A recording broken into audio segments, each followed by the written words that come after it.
بسم اللہ الرحمن الرحیم، اللہ کے نام سے شروع جو نہایت مہربان رحمت والا ہے۔ الف لام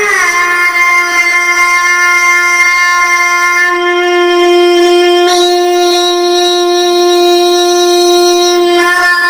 تلک آیات الکتاب والذی أنزل إليك من ربك الحق ولكن أكثر الناس لا يؤمنون۔ ترجمہ الف لام میم را، یہ کتاب کی آیتیں ہیں اور وہ جو تمہاری طرف تمہارے رب کی طرف سے نازل کیا گیا ہے وہ حق ہے، لیکن اکثر لوگ ایمان نہیں لاتے۔ الف لام میم را، یہ حروف مقطعات میں سے ایک حرف ہے، اس کی مراد اللہ تعالیٰ ہی بہتر جانتا ہے۔ والذی انزل الیک، اور وہ جو تمہاری طرف نازل کیا گیا۔ مشرکین مکہ کہتے تھے کہ یہ کلام محمد مصطفیٰ صلی اللہ تعالیٰ علیہ وسلم کا ہے اور انہوں نے خود بنایا ہے۔ اس آیت میں ان کا رد کرتے ہوئے اللہ تعالیٰ نے ارشاد فرمایا کہ یہ قرآن جو رسول اللہ صلی اللہ تعالیٰ علیہ وسلم پر ان کے رب عز و جل کی طرف سے نازل کیا گیا حق ہے، اس میں شک کی کوئی گنجائش نہیں، لیکن اکثر اہل مکہ اس بات پر ایمان نہیں لاتے کہ قرآن اللہ تعالیٰ کی طرف سے ہے۔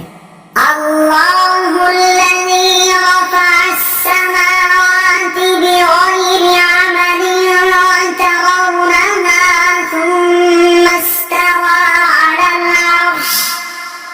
ثم استوى على العرش وسخر الشمس والقمر كل يجري لأجل مسمى يدبر الأمر يفصل الآيات لعلكم بلقاء ربكم توقنون۔ ترجمہ اللہ وہی ہے جس نے آسمانوں کو ستونوں کے بغیر بلند کیا جنہیں تم دیکھ سکو، پھر اس نے عرش پر استوا فرمایا جیسا اس کی شان کے لائق ہے، اور سورج اور چاند کو کام میں لگا دیا، ہر ایک ایک مقرر کیے ہوئے وعدے تک چلتا رہے گا۔ اللہ کام کی تدبیر فرماتا ہے، تفصیل سے نشانیاں بیان کرتا ہے تاکہ تم اپنے رب کی ملاقات کا یقین کر لو۔ اللہ الذی رفع السماوات، اللہ وہی ہے جس نے آسمانوں کو بلند کیا۔ اس آیت میں اللہ تعالیٰ نے اپنی ربوبیت کے دلائل اور اپنی قدرت کے عجائب بیان فرمائے جو کہ اللہ تعالیٰ کی وحدانیت پر دلالت کرتے ہیں۔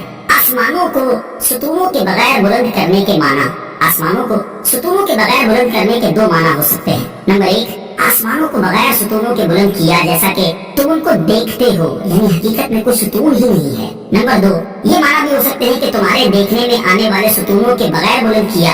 اس صورت میں آیت کے معنی یہ ہوں گے کہ ستون تو ہیں مگر تمہارے دیکھنے میں نہیں آتے۔ پہلا قول صحیح تر ہے اور یہی جمہور کا قول ہے۔ ثم استوى على العرش، پھر اس نے عرش پر استوا فرمایا۔ اللہ تعالیٰ کے اپنی شان کے مطابق عرش پر استوا فرمانے کی تفصیل سورہ اعراف کی آیت نمبر 54 کی تفسیر میں گزر چکی ہے۔ وسخر الشمس والقمر، اور سورج اور چاند کو کام میں لگا دیا، یعنی اپنے بندوں کے منافع اور ان کی ضروریات کو پورا کرنے کے لیے سورج اور چاند کو کام پر لگا دیا، اور وہ حکم کے مطابق گردش میں ہیں۔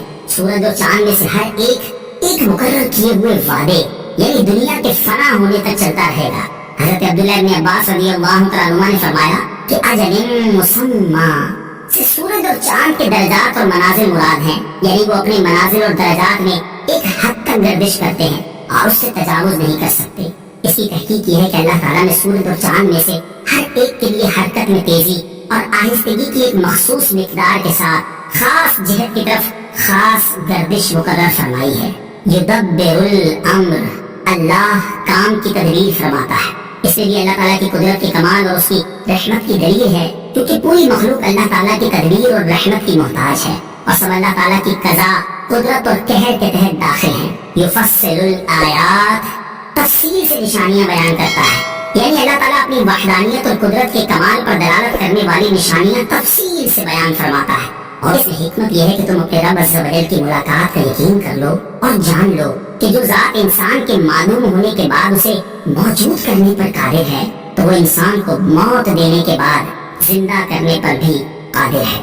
وَهُوَ الَّذِي مَدَّ الْأَرْضَ وَجَعَلَ فِيهَا رَوَاسِيَ وَأَنْهَارًا وَمِن كُلِّ الثَّمَرَاتِ جَعَلَ فِيهَا زَوْجَيْنِ اثْنَيْنِ يُغْشِي اللَّيْلَ النَّهَارَ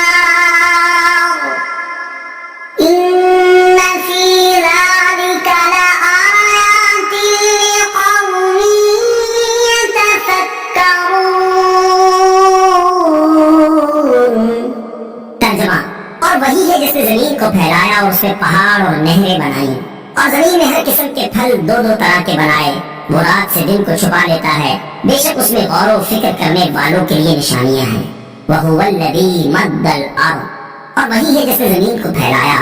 اس سے پہلی آیت میں اللہ تعالیٰ نے اپنی وحدانیت اور قدرت کے کمال پر آسمانی دلائل یعنی آسمانوں کے ستونوں کے بغیر بلند ہونے اور سورج و چاند کے احوال کا ذکر فرمایا، جبکہ اس آیت میں زمینی دلائل کا ذکر فرمایا ہے۔ ان دلائل کا خلاصہ یہ ہے: نمبر 1، اللہ تعالیٰ نے زمین کو پانی کی سطح پر پھیلایا۔ نمبر 2، زمین میں مضبوط پہاڑ نصب فرمائے۔ نمبر 3، مخلوق کے فائدے کے لیے زمین میں نہریں جاری فرمائی۔ نمبر 4، زمین میں ہر قسم کے پھل دو دو طرح کے بنائے، یعنی سیاہ اور سفید، کھٹے اور میٹھے، چھوٹے اور بڑے، خشکی اور باغات کے، گرم اور سرد، تر اور خشک وغیرہ۔